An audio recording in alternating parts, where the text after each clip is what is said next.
Bueno, primero felicitarles porque tienen ministra. Qué orgullo tener una ministra de telecomunicaciones como ella.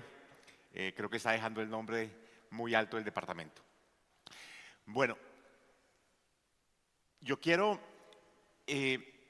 hablar de un tema muy importante y es la educación de nuestros niños en Colombia. Miren este titular de prensa que salió hace unos días.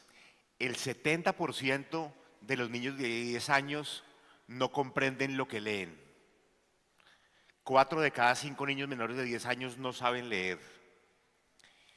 Y esa cifra es preocupante porque saber leer no es decir mi mamá me mima, yo amo a mi mamá. Saber leer es comprender lo que se lee. Y los que se gradúan se están graduando más o menos parecido. Cuando estamos llegando a la universidad tiene que gastarse los 2 primeros años enseñándonos a leer y a escribir.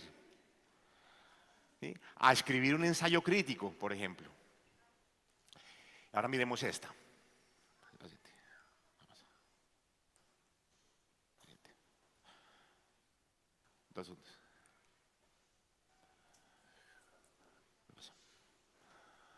¿Qué me está pasando?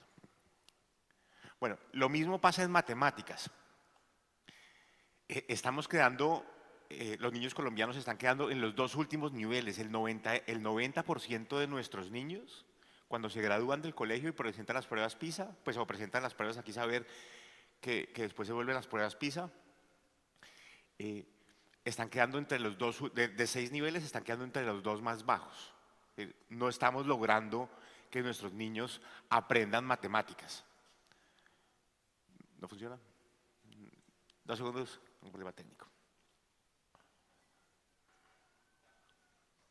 Bueno, mientras tanto, ¿quiénes de aquí son profesores? ¿Listo? Perfecto. Bueno, estudiantes colombianos se rajan en las pruebas PISA. Matemáticas, el dolor de cabeza.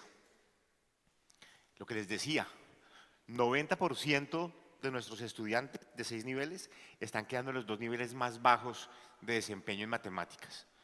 Y el razonamiento matemático no solo es importante para saber sumar, sino para enfrentarse a una cantidad de problemas en la vida. De hecho, por ejemplo, para aprender pensamiento computacional, para aprender a programar y a relacionarse con la tecnología. Solo el 39% de los bachilleres entra de inmediato a la educación superior. El tránsito de la educación media a la educación superior es solo del 40%. No todos van a la universidad, 20% más o menos a la universidad y el otro por ciento a institutos técnicos y tecnológicos. La deserción escolar por las nubes, 335.000 estudiantes dejaron el colegio en el último año. Es decir, la educación básica y media de alguna manera está en crisis. Se agudizó por la pandemia, los aprendizajes se rezagaron en la pandemia, pero además de ser, digamos, una crisis, es también yo la veo como una oportunidad. Y yo les pregunto si estamos preparados para una pandemia. Quienes piensen que sí estamos preparados en el sector educativo para una pandemia, que levanten la mano. ¿Estamos preparados para otra pandemia en el sistema educativo? Levanten la mano los que dicen que sí. Pues creo que ninguno levantó la mano. Yo no sé si esto les parezca familiar, pero la forma en la que en Colombia afrontamos la pandemia con tecnología fue básicamente esta. Y no nos culpo, digamos, pero no estamos preparados. ¿Qué hicimos? El profe que se puso la 10, o la profe que se puso la 10, pasaba las guías en Word, las pasaba a PDF, se las mandaba por WhatsApp a los papás las resolvían, le tomaban una foto, devolvían la foto al profesor y así se calificaba. Esta fue la transformación digital de la educación colombiana. Y no solo aquí. En Bogotá sucedía prácticamente lo mismo en la educación pública. Esta fue la forma en la que sucedió. Y ante estos problemas tenemos, como siempre, una decisión humana. No hacer nada o decidir hacer algo. Esta es la milla más difícil de recorrer en la innovación. La tecnología ya está. Pero el decidir hacer algo, tanto las secretarías de educación, como los profesores, como los estudiantes, como los padres de familia, esto es lo difícil. Sin embargo, los profesores, esta es una encuesta a nivel nacional de profesores, dicen, el 60% casi, dice que eh, para lograr que a los estudiantes les vaya mejor, la tecnología tiene un papel importante. El 57% de los profesores manifiesta eso, es decir, reconocen el poder de la tecnología. Y lo segundo es que ya el 50% de los docentes está utilizando tecnología, una u otra tecnología, digamos. Uno puede utilizar la tecnología para descargar un contenido, por ejemplo, eso es usar la tecnología, o uno puede usar inteligencia artificial. La gama de usar la tecnología es muy amplia, pero ya el 50% de los profes están usando tecnología. Y viene entonces un movimiento que es el movimiento de EdTech, de educación y tecnología, que está generando innovación muy importante en cómo se usa la tecnología en la educación. Y es tal vez la respuesta, y por eso es que traje este tema aquí a colación, y es ver cómo la tecnología y cómo podemos innovar con tecnología en el aula. Y ese movimiento de EdTech está impulsado por dos frentes. Lo primero, la analítica de datos. Cuando un niño va al colegio, está dejando una cantidad de datos. Cuando un niño presenta un quiz, una evaluación, está dejando una cantidad de datos. Lo que pasa es que no somos capaces de leerlos. Pues podemos corregir si le fue bien o mal y le ponemos una nota, pero no nos alcanza ni el tiempo del profe ni la agudeza mental para entender en qué es lo que se está equivocando. ¿Sí? Por ejemplo, en matemáticas el niño se puede estar equivocando porque no pone atención en cambiar el signo cuando cambia el lado de la ecuación. Puede que él entienda el resto, pero se está equivocando en una sutileza. Entonces, está dejando una cantidad de datos, cuando uno mira una evaluación está dejando una cantidad de datos. Hoy incluso en algunos colegios hay una cámara que mira si el niño está poniendo atención o no está poniendo atención, por ejemplo, y eso deja una cantidad de datos. Por ejemplo, cuando uno va a escoger qué ejemplo darle a un niño o qué ejercicio ponerle, uno puede mirar con una cámara si el niño está entendiendo o no está entendiendo. Es decir, hay una cantidad de datos que están asociados con el aprendizaje. Lo que pasa es que no nos alcanza ni el tiempo, ni, como digo, ni la agudeza para entenderlo. Y lo segundo, la inteligencia artificial en la educación. Entonces, analítica de datos más inteligencia artificial son los que nos van a ayudar a resolver esos problemas tan grandes de la educación que presenté al principio. Pero voy a hacer una reflexión sobre inteligencia artificial. ¿Sí? Yo sé que ya les han explicado, ya ha habido varias charlas de inteligencia artificial estos días y ya más o menos deben a este punto saber qué es inteligencia artificial. Pero yo traigo un ejemplo, me gusta traerlo para que entendamos un poco y hagamos una reflexión. Esto es sobre un vehículo autónomo, pero después vamos a intentar descifrar si pudiera existir un salón de clases autónomo. Esto se llama Moral Machine o la máquina moral. Esto es un juego, más o menos una simulación que hace la Universidad de MIT. Y metámonos en este juego. Imagínense que hay un carro, un vehículo autónomo, un vehículo sin conductor, una inteligencia artificial está manejando el vehículo, ¿verdad? Y el carro se queda sin frenos. Y ese carro tiene que tomar una decisión, si sigue derecho o si voltea hacia un lado. Esas son las dos opciones que tiene el vehículo. Para eso está programada la inteligencia artificial. Entonces tenemos que pensar como sociedad cómo programaríamos a esta inteligencia artificial. Y entonces simulan unos escenarios. En este caso, si sigue derecho, atropellaría a un hombre. Y en este lado, si gira, atropellaría a una mujer. Nosotros tenemos que programar el algoritmo. ¿Cómo lo programamos? Porque el carro tiene que tomar una decisión, o sigue derecho o voltea. Esta es difícil y polémica, pero se va poniendo peor. ¿Debería atropellar a un niño pequeño o a un adulto mayor? Hay sociedades, porque esto lo simulan y lo miran, ¿qué está respondiendo las sociedades distintas? Dicen, no, salvemos al adulto mayor porque es más sabio, pero otra gente dice, no, salvemos al niño porque no ha vivido y tiene una vida por delante y la otra persona por lo menos vivió. Pero miren que no es tan fácil. Detrás de la inteligencia artificial hay muchas cosas complejas. Y eso que se le estoy poniendo a un vehículo. ¿Qué tal cuando se lo ponga a un juez artificial o un profesor con inteligencia artificial? Imagínense lo difícil que se vuelve esto. Pero miren, peor. ¿A una persona o salvo al perro? Créanme que hoy muchas personas, los movimientos animalistas, salvarían sin duda al perro. ¿Sí? No es tan obvio como hace un tiempo nos parecía. Miren, se pone aún peor.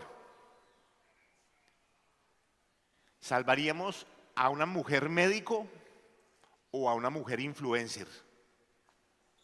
Más complejo aún. Y no estoy diciendo, a ver, no quiero que tome una decisión porque tal vez no están los elementos, pero miren lo que la máquina va a tener que empezar a decidir y lo complejo que es. Si me preguntan, yo lo pondría aleatorio, como es hoy en día. Si me preguntan, no creo que debamos tomar esa decisión como sociedad, pero quiero ejemplificar la complejidad. Y ahora miren una mujer ejecutiva que decidió no tener hijos o una mujer embarazada. Difícil. Porque la mujer que decidió no tener hijos no estaría dispuesta a que por ese hecho, por esa decisión de no querer tener hijos, vaya a ser atropellada por el algoritmo. Entonces, traje este ejemplo simplemente como una didáctica para entender cómo la inteligencia artificial se va a tener que enfrentar a una serie de cosas. Y les pregunto, ¿la inteligencia artificial hace a los estudiantes más creativos o menos creativos? El que piense que menos creativos, alce la mano. ¿La inteligencia artificial nos vuelve menos creativos o más creativos? ¿Menos creativos? ¿Y quién nos hace más creativos? ¿Quién piensa que más creativos? Bueno, está más o menos 70% dicen que más creativos, 30% dicen que menos creativos. Y yo creo que depende, y ya lo vamos a ver por qué. ¿Los colegios en Colombia están listos para la inteligencia artificial? Quien piense que sí, alce la mano. ¿Nadie? Estamos bastante crudos en inteligencia artificial en los colegios, eso es cierto. ¿La IA reemplaza a los profesores? ¿Quién piensa que no? Yo pienso que la inteligencia artificial no reemplaza a los profesores y no nos metamos en ese debate porque lo único que va a hacer la inteligencia artificial es ayudarle al profesor a hacer mejor lo que hace y al estudiante a aprender más, pero el rol del profesor, que va a tener que ser algo distinto, es irreemplazable. ¿Sí? Hoy todas las investigaciones tecnológicas, ninguna ha dicho que vamos a reemplazar al profesor. Pero lo que sí hay que hacer, y esto le va a costar al profesor sangre y a la profesora sangre, es vamos a saltar de un modelo basado en la enseñanza a un modelo basado en el aprendizaje. Hoy parece que todo el sistema está diseñado para la enseñanza. El tablero, el salón, la figura del profesor, pero mucho menos para el aprendizaje. Y ya vamos a ver qué es eso.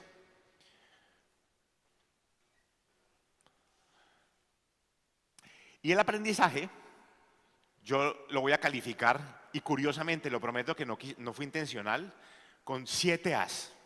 Un aprendizaje apalancado por tecnología nos va a permitir tener aprendizaje activo, aprendizaje adaptativo, autónomo, asistido, aumentado, asegurado y acreditado. Son con A todas. Les prometo que no me puse a buscar palabras con A. Son las 7 virtudes del aprendizaje que se apalancan con la tecnología.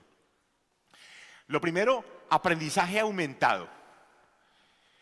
Hoy el contenido del profesor no es el único contenido que ve un estudiante. Antes sí, era solo el libro de texto de las editoriales que nos mandaban o la cartilla de Coquito o cualquiera, pero era el texto y eso era sagrado. Era el único material pedagógico que tenía un niño en su casa. No había más. A mí me tocó, yo vengo de esa época de la editorial Norma, donde uno incluso llenaba dentro del libro y uno después lo borraba para prestárselo al hermano. Pero en YouTube hay una revolución de conocimiento. También hay shorts, también hay contenido que nos sirve para mucho, gaticos riéndose, gente cayéndose y mucha distracción. Pero también hay una cantidad, una base de conocimiento impresionante.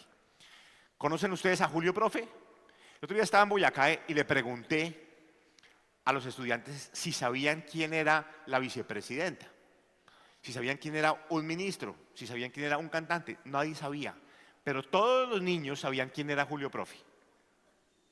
¿Sí? Ese tipo es famoso, porque cuando el profesor no le puede explicar más a un niño, eso pasa, no hay tiempo, y yo no me puedo dedicar a un niño, tengo 40, Pues, ¿qué hacen estos niños? Van y repasan con Julio Profe, y Julio Profe pueden devolver el video 40 veces. Es decir, tienen 40 explicaciones. Julio Profe no tiene límite de tiempo, porque puede devolverlo y devolverlo y devolverlo. Entonces, la experiencia educativa ya no es solo la experiencia en el salón y no es solo la experiencia con el poco contenido y tiempo que tenemos, sino hay una cantidad de recursos para hacerlo. Ya están digitalizados todos los grados, todas las asignaturas de todos los colegios. Entonces, hoy, alguien que quisiera repasar, pudiera repasar. Pues él lo que hizo fue eso, volver una clase, una explicación. No es el pionero, también lo había hecho Khan Academy antes, pero él se tomó la tarea de grabar lección por lección, grado por grado, explicando las cosas más difíciles. Y miren, el 80% de los estudiantes que pasaron a la Universidad Nacional manifestaron también haber estudiado con Julio Profe. Nos está solucionando un problema inmenso este man.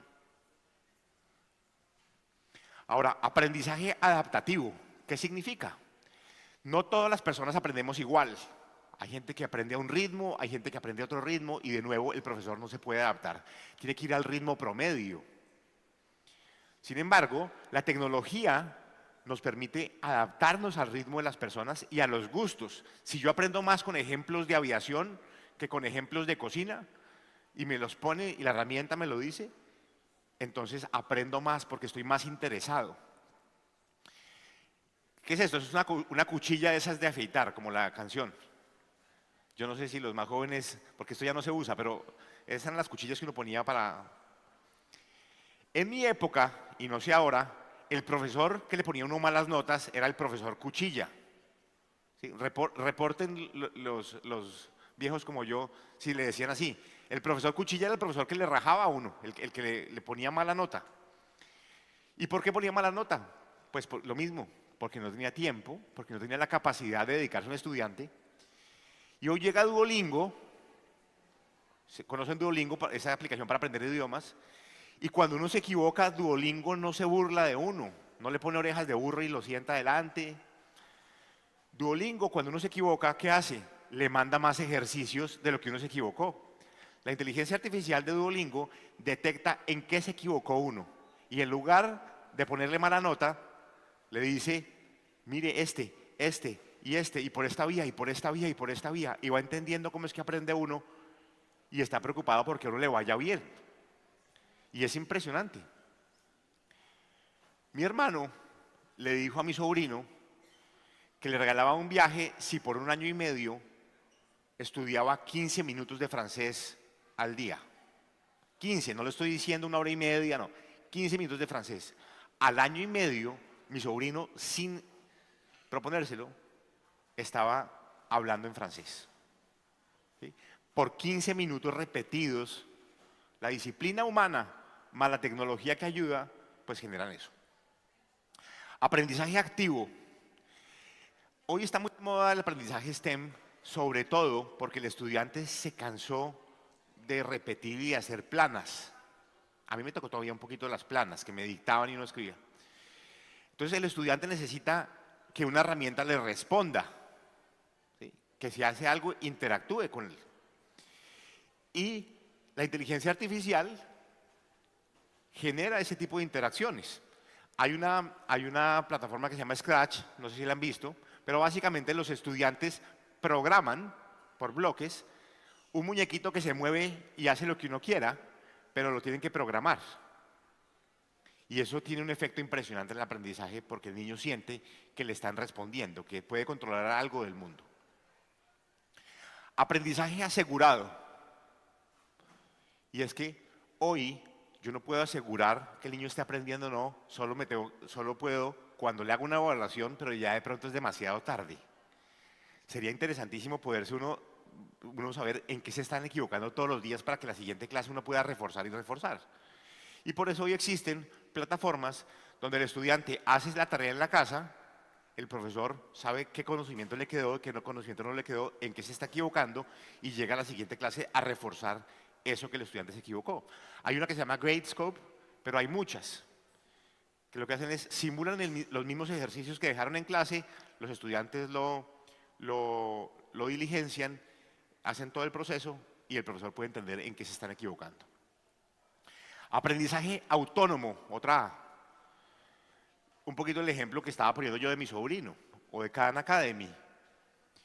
Hoy uno puede estudiar en el bus mientras va andando. ¿Sí? Mientras acompaña al papá a un consultorio, el niño puede estudiar. Hay hoy muchas aplicaciones de lo que se llaman como coach o tutores virtuales.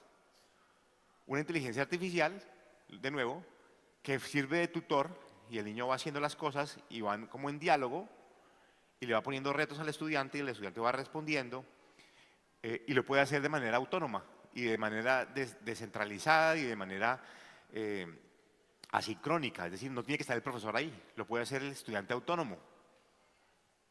Asistido, y hay dos tipos de asistido. Asistido para personas con discapacidad, y la inteligencia artificial es muy buena para muchas de las discapacidades, mucha. Entonces, si tenemos un alumno con necesidades especiales, la inteligencia artificial me ayuda a ir al ritmo, sobre todo, por ejemplo, las personas con discapacidad cognitiva, ¿sí? En todo su espectro.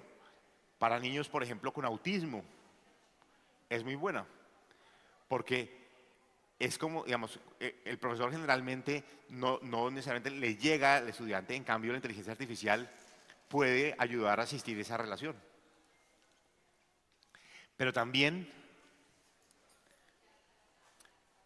asistir a cualquier estudiante cuando algo le es difícil.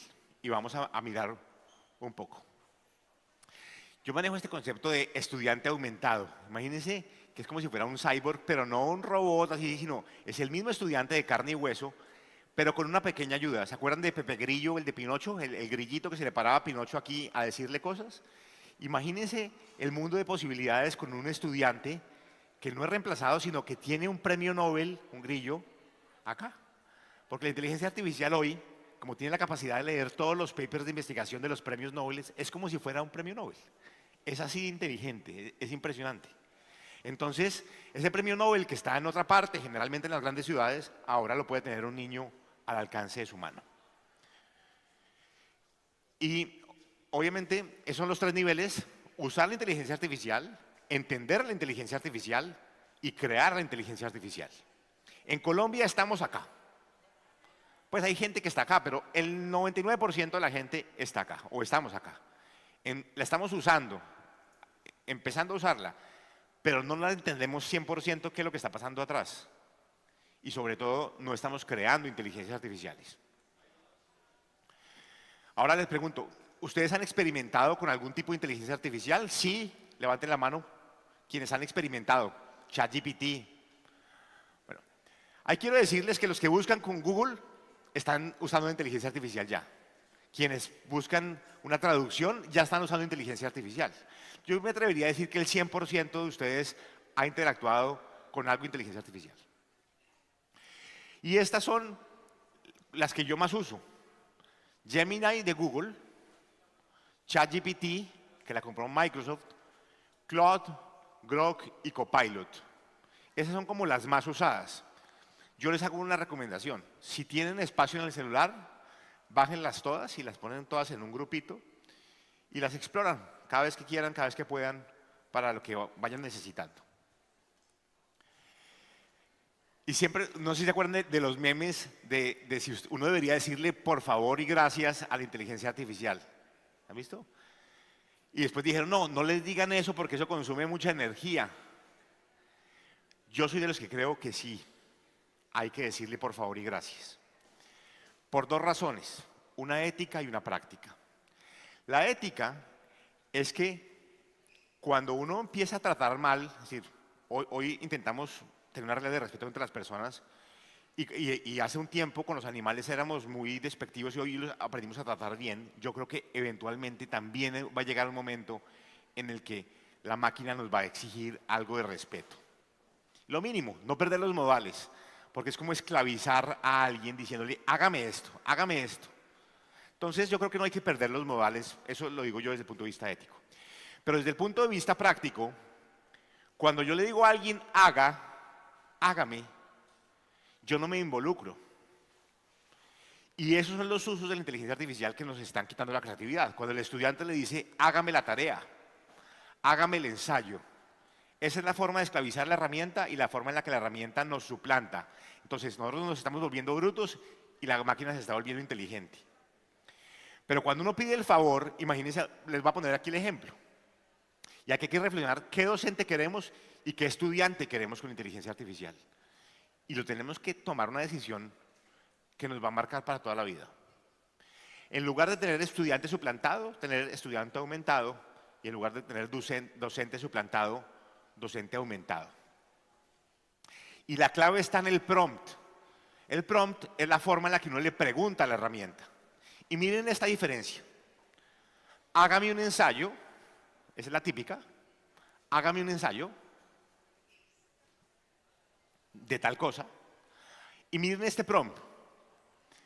Es el que yo uso cuando quiero construir un ensayo. Es largo, pero igual lo pueden copiar. Digamos, ustedes lo cogen y lo copian. Le dicen, por favor, le dicen ustedes a Gemini o a ChatGPT, por favor actúa como mi tutor de escritura estructurada y argumentación crítica. Nuestro objetivo es co-crear un ensayo crítico de opinión de 2.500 palabras. Por favor, guíame desde la escogencia del tema hasta la corrección final del tema, pasando por la construcción de argumentos, formulación de tesis, definición del tono, definición de la estructura, búsqueda de fuentes y definición del título. Cuando uno pone eso en la herramienta, le genera una ruta y le pregunta a la herramienta, uno le pone esto y la herramienta le pregunta, ¿qué tema quieres? ¿Qué tema te interesa? Entonces uno le dice, me gusta el fútbol. Y uno dice, me gusta el fútbol. Listo. ¿Qué problemas crees que hay en el fútbol? Esto, esto y esto. Y lo va guiando. Uno es el autor. Sí le están ayudando. Uno ya no tiene que ir porque yo me acuerdo que en mi época uno iba a buscar fotocopias y a buscar muchos libros. No. Esto sí le ayuda a uno a traer las fuentes, pero por lo menos uno construye el argumento. Es de uno, es lo que a uno le preocupa. Entonces, miren la diferencia. Esto es lo que tenemos que tener cuidado en la inteligencia artificial en la educación. No nos puede pasar esto. Este no es permitido. Este genera una relación con la máquina y por eso el por favor es importante porque la relación mejora entre los dos. Eso también pasa, esto pasa con profesores o con papás y me está pasando a mí. Uno va al colegio, perdón, el hijo de uno llega con una tarea y entonces hay cosas que se acuerda y hay cosas que no se acuerda. Y hay cosas que están en inglés y matemáticas en inglés es dificilísimo. Entonces, ¿qué hago yo? Le tomo una foto a la tarea y le digo, tengo dos opciones. O le digo, resuélveme esta tarea, con lo cual me la resuelve. Yo le digo la respuesta a mi hijo, pero nadie aprende. O le digo, por favor resuelve los ejercicios que están en la foto, dándome la explicación de la respuesta y consejos de cómo explicárselo a mi hijo de 8 años. Dame por favor más ejercicios similares para poder afianzar los conocimientos. Entonces, lo que me bota la herramienta no es la respuesta, sino qué concepto está detrás, cómo se lo enseño y más ejercicios. Entonces yo me vuelvo un profesor, por un minuto, me vuelvo un profesor de matemáticas en la casa. Esta revolución es impresionante y háganla para sí mismos en general. Ser estudiante de aumentado también es usar traductores. Ustedes seguramente han usado un traductor. Aprender inglés, si uno no aprende chiquito, es difícil. Además es como los gimnasios que uno se matricula el 1 de enero y dice voy a ir todo el año y solo va un mes. Lo mismo pasa con las clases de inglés. Pero esto le puede ayudar a uno a poco volverse más bilingüe. Y lo último es aprendizaje acreditado. Y es cuando uno va aprendiendo competencias específicas que alguien se las vaya acreditando. Como los Boy Scouts que se van ganando como unas estampitas o los militares que se van ganando unas medallas por cosas, es bueno irle poniendo a los estudiantes esas pequeñas medallas que acreditan que sabe algo. Es decir, sé suma, por ahora no sé más, pero sé sumar. Me hicieron una evaluación y sé sumar. Y en lugar de decirme que terminé segundo de primaria, que eso no me dice mucho, porque hay niños que se gradúan de segundo de primaria sin saber sumar, el batch me dice, ese niño sabe sumar, con lo cual, si se va a otro colegio, el profesor sabe que ese niño sabe sumar. Entonces, aprendizaje acreditado. Y hay empresas como Acredita, que le pueden ayudar a uno a crear un sistema de credenciales de aprendizaje. Listo, me quedan unos minutos y voy a entrar en la última parte de mi charla. Y la última parte de mi charla, y esta es una historia real, inicia en la hormiga Putumayo. Yo fui director de políticas de acceso, uso y apropiación del MINTIC hace 13 años. Y vinimos aquí al Putumayo a entregar computadores, a la hormiga Putumayo a entregar computadores. Y yo me monté en el podio, digamos, y empecé a decir, les traemos aquí computadores. Un niño con este computador va a poder ser igual a un niño de Nueva York. Y yo me creía ese cuento, y resulta que no. Perdón por computadores para educar, pero los computadores no educan solos. El que educa es el maestro y la política educativa. El computador no educa. No educa. Entonces yo me bajé de ese podio y dije, estoy hablando carreta. La tecnología por sí sola no educa. Nos podía salvar, pero no pudo sola. Porque pensamos que entregándole un computador a un niño o con internet iba a aprender solo. No. Porque el internet y la tecnología están montados sobre la economía de la atención. Miren y verán, ustedes tienen un celular, la mayoría, ustedes no sienten que todo el mundo está peleando porque ustedes le pongan atención. YouTube, Instagram, TikTok, todos le quieren robar la atención. Es su recurso que lo hace inteligente y todas las aplicaciones se lo quieren robar. Y uno de pronto alcanza a salvar una horita para hacer una tarea, pero el resto está consumido. Y el que diga que no es hipócrita, porque los estudios dicen que incluso los estudiantes en las universidades están sobre todo en redes sociales. Y yo también. Me gustaría que no, pero yo también. Entonces, ¿cómo pasamos de la economía de la atención a la economía de la intención? Cuando uno tiene una intención, ahí sí no hay nadie quien lo pare. El punto es usar la herramienta sin intención. Pero cuando yo tengo una intención, por ejemplo, quiero aplicar a una beca, empiezo a usar todas las herramientas. Por eso los tutoriales de YouTube son tan buenos. Cuando uno quiere aprender a hacer un ponqué, ¿quién ha consultado un tutorial de YouTube? De cómo hacer ponqué, cómo hacerse el nudo de la corbata, cómo hacer peinados. Todo el mundo. Porque cuando uno tiene intención, no se queda viendo gaticos, sino coge el prompt y busca algo que le sirve. Y por eso, Computadores para Educar se está volviendo una cosa que se llama tecnologías para aprender. Miren la diferencia. Computadores para educar a tecnología para aprender. Bueno, esta ya me imagino que no, pero ¿usamos la analítica de datos para asegurar el aprendizaje de los niños? Muy poco. El profesor puede saber más o menos cómo le fue, pero no hay datos suficientes. ¿La tecnología está realmente integrada en las aulas? Una cosa es que existe un computador, pero ¿está realmente integrada, apropiada? No. Entonces, aquí tenemos que cambiar el chip y es no la tecnología, sino el diseño de la experiencia lo que nos va a cambiar.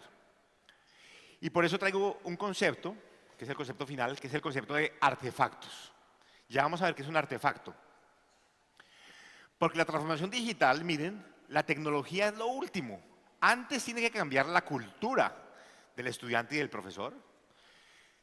Tengo que hacer un proceso de diseño de herramientas pedagógicas que involucren la tecnología y tengo que adaptar todo el colegio y todo eso, y tengo que adaptar todo. La tecnología es el último paso, porque no se trata de hacer lo mismo pero con tecnología. Es decir, tener un videobeam para presentar 3 slides, eso no me cambia la dinámica, es como el tablero. La primera milla debe ser de innovación educativa, donde se siente el profesor y el estudiante a diseñar nuevas experiencias pedagógicas, y solo la última milla la tecnología. Y a mí me gusta, digamos, yo a veces tengo una camiseta que dice diseñador y me la pongo. Porque yo soy abogado y estudié Derecho y Antropología, pero el sentirme diseñador me da una sensación de libertad. ¿Y qué pasa si los estudiantes y los profesores son diseñadores de experiencias educativas, de enseñanza-aprendizaje? Pensar como diseñadores o diseñadoras. Esa idea del profesor diseñador me atrae mucho, pero hay que romper una cosa. ¿Cómo logramos pasar de aquí a acá, de la tradición a la disrupción. La mayoría de nuestros profesores son mayores de 55 años, no sé si sabían. Cerca del 60% de los profesores son mayores de 55 años. Y no me parece malo porque tienen una cantidad de cosas que enseñar, pero todavía son tradicionales a la hora de usar la tecnología.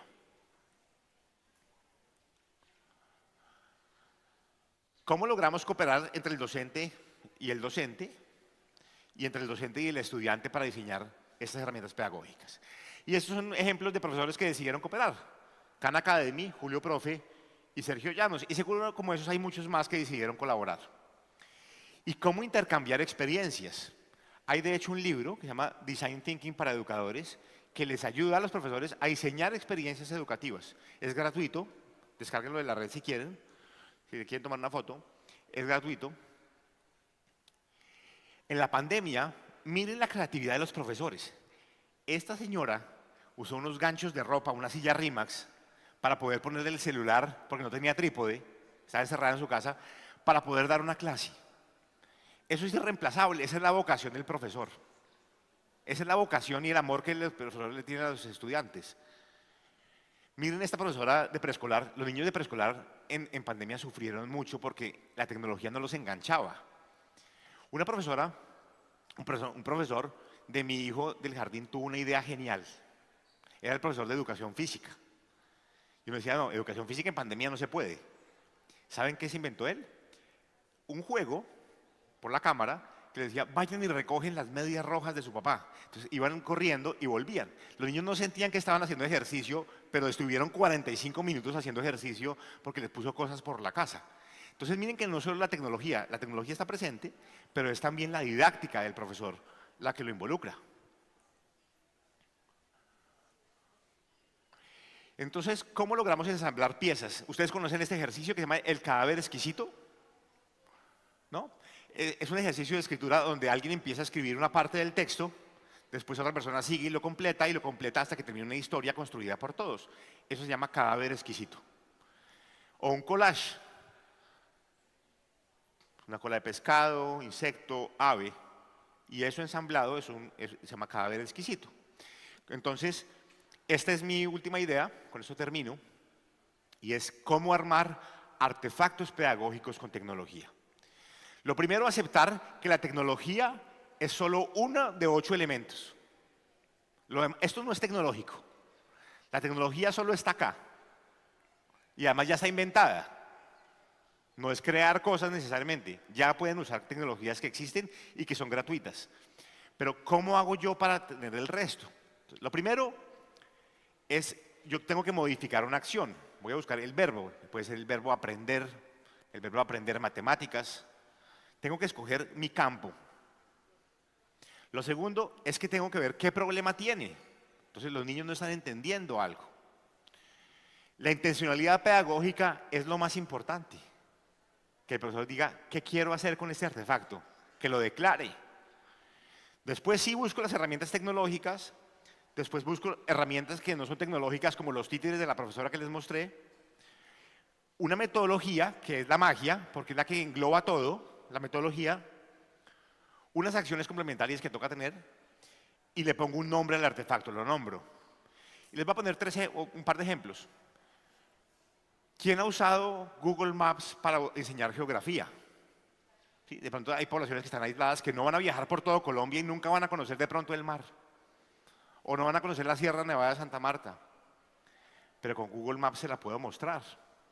Puedo hacer un recorrido por las ciudades del mundo. Entonces, eso es a lo que me refiero. Google Maps no es una herramienta de educación, es una herramienta de mapas.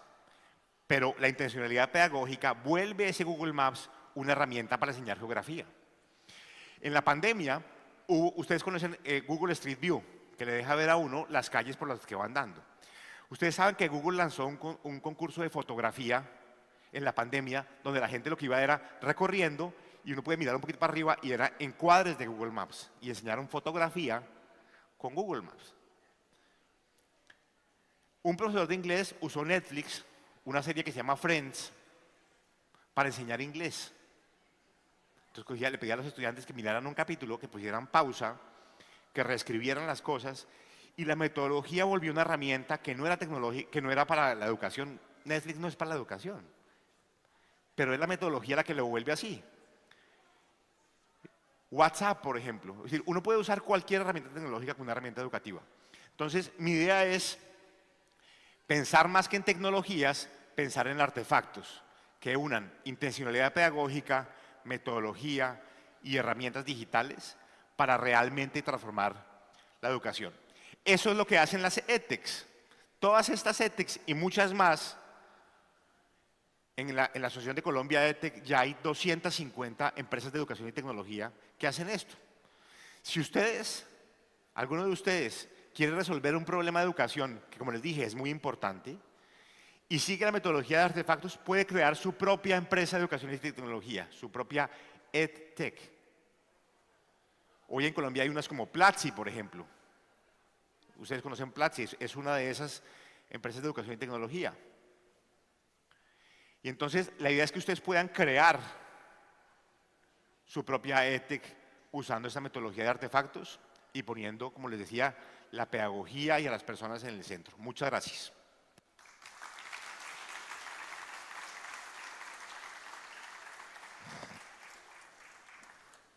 A usted, Santiago, muchísimas gracias por estar con nosotros y gracias por mostrarnos cómo la inteligencia artificial está revolucionando la educación y, por supuesto, abriendo puertas hacia el aprendizaje. ¿Tenemos de pronto alguna pregunta por parte del público? Claro que sí.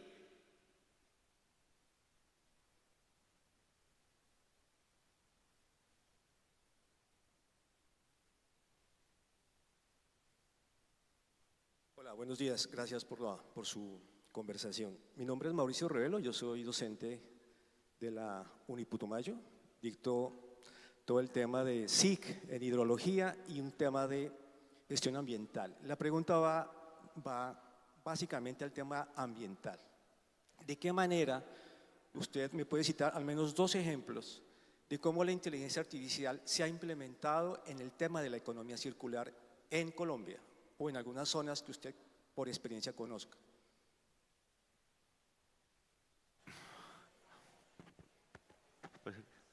Bueno, una de la que fui muy cercano y es, le pusimos en Bogotá, le pusimos GPS a los camiones de basura y creamos una interfaz para que los recicladores, las asociaciones de recicladores pudieran mirar por dónde iban los camiones. La inteligencia artificial hacía una predicción de entre qué hora y qué hora iba a pasar un camión de basura por una zona para que los recicladores pudieran pasar antes por el material reciclable, por ejemplo. Ese es un caso específico del que me acuerdo. Otro, por ejemplo, hay unas aplicaciones que además aquí serían muy relevantes, simulan una expedición botánica. Entonces los estudiantes se van al campo y de pronto encuentran un animal y le toman una foto. La herramienta le dice qué animal es y todas sus características. Y si no existe el animal, porque la inteligencia artificial de la aplicación lo sabe, y si no existe, lo nombra, es decir, lo reporta a una entidad que lo nombra y el estudiante le puede poner el nombre, pues el nombre coloquial al insecto, por ejemplo. Es como una especie de expedición botánica o expedición zoológica a través de la cual las personas van, digamos, y eso se puede hacer también con árboles, es con especies animales o especies vegetales. Yo creo que esas dos, por ejemplo, son aplicaciones concretas. La segunda creo que muy poderosa para los estudiantes. Muchas gracias. ¿Tenemos más preguntas? O comentarios. Entonces, o comentarios. o algún comentario, claro que sí.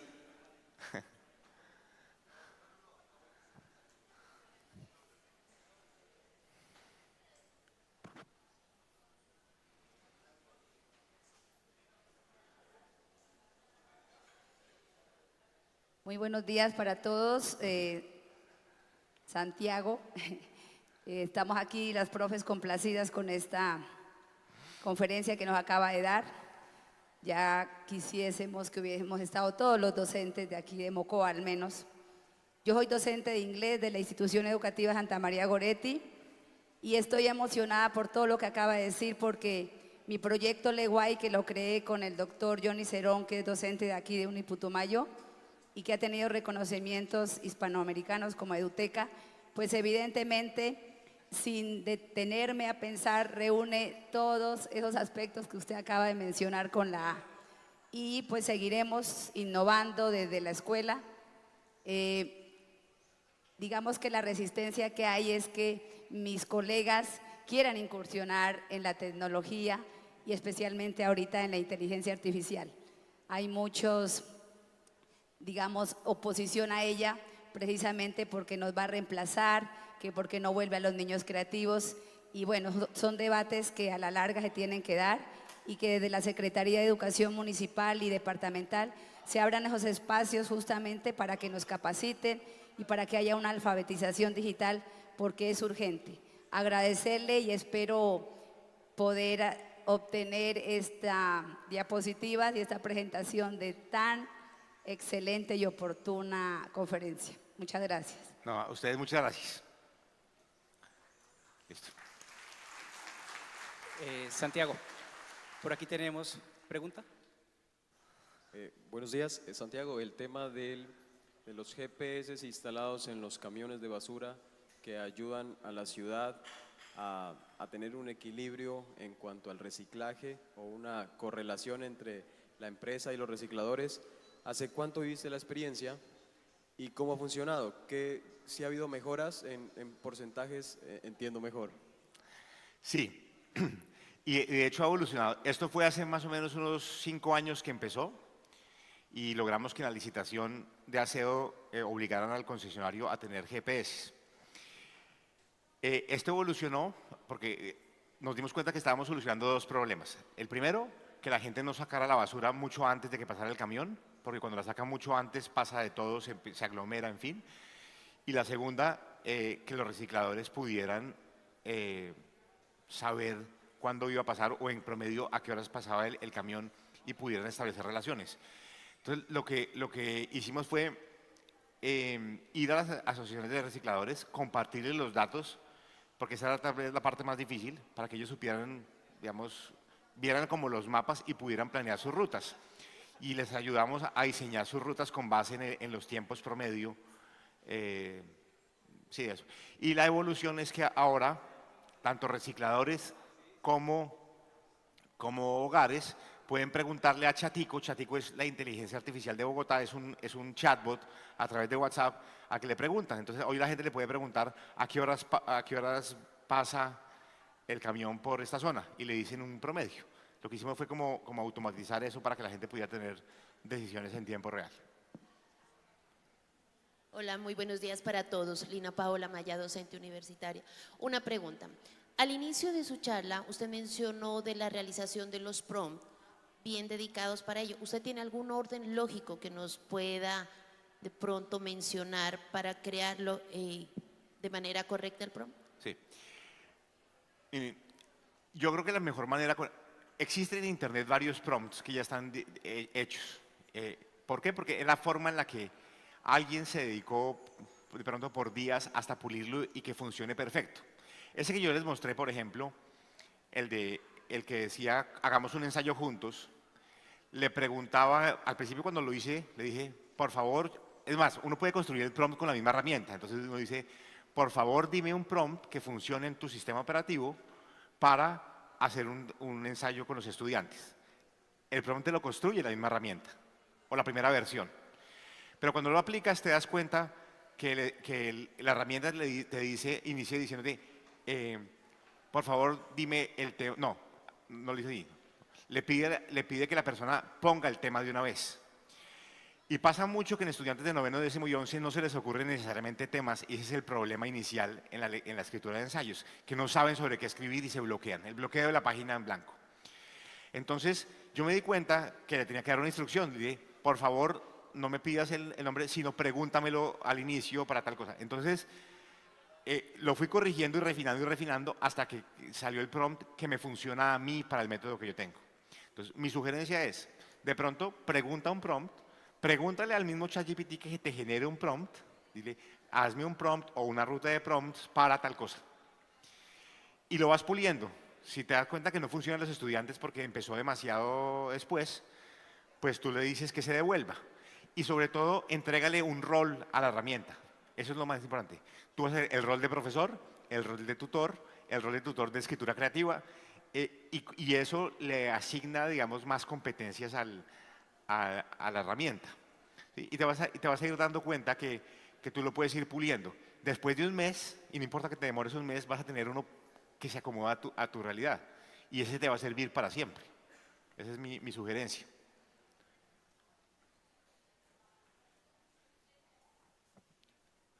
¿Una más?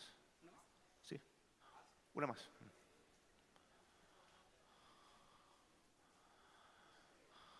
Buenos días, mi nombre es Johnny Cerón, soy docente del ITP. También tengo la labor, la Uniputumayo. También tengo la labor que tiene usted tan hermosa de divulgar todo lo referente a la inteligencia artificial. Y mi labor es compleja porque es con los docentes mayores de 50. Quiero que me dé o que les dé a ellos unos consejos porque son tradicionalistas. Lo que escucho cuando yo voy a las conferencias en los colegios, en los pasillos, ya vienen a darnos más trabajo, ya vienen a más tareas de las que tenemos. Yo trato de venderles la idea diciéndoles que le va a ahorrar tiempo en procesos mecánicos, les va a dar más ideas para crear contenido interactivo. No sé qué otras ideas usted me puede decir para poderles decir a esos profesores tradicionalistas de 50, 60, que no, yo ya me voy a jubilar, yo ya no me meto en eso. O los dejamos que ya no se metan en eso, o cómo los convencemos para que sí se metan en eso. Bueno, yo creo, primero, que no nos podemos dar el lujo de esperar a que ellos se retiren porque estos años son críticos. ¿Sí? No podemos darnos ese lujo. Lo segundo es con mucha empatía. Como cuando yo tengo con mi mamá y le pido que por favor me mande un attachment y no logra poner el maldito archivo en el correo y le digo, mamá, pero es que ahí está, y para mí es obvio, pero para ella no. Entonces, uno, digamos, de todas las formas posibles, escribirles un paso a paso, con paciencia, abra su herramienta, pregúntele esto y así, eso. Lo segundo, mostrarle la utilidad, porque es verdad que al principio la tecnología le estaba poniendo más carga, porque era su materia más tecnología, y eso le estaba generando. La inteligencia artificial sí no, la inteligencia artificial sí llegó para resolver problemas muy puntuales. Entonces, es más bien darle una cosa que se llama sentido de posibilidad, que es lo que esas personas no tienen.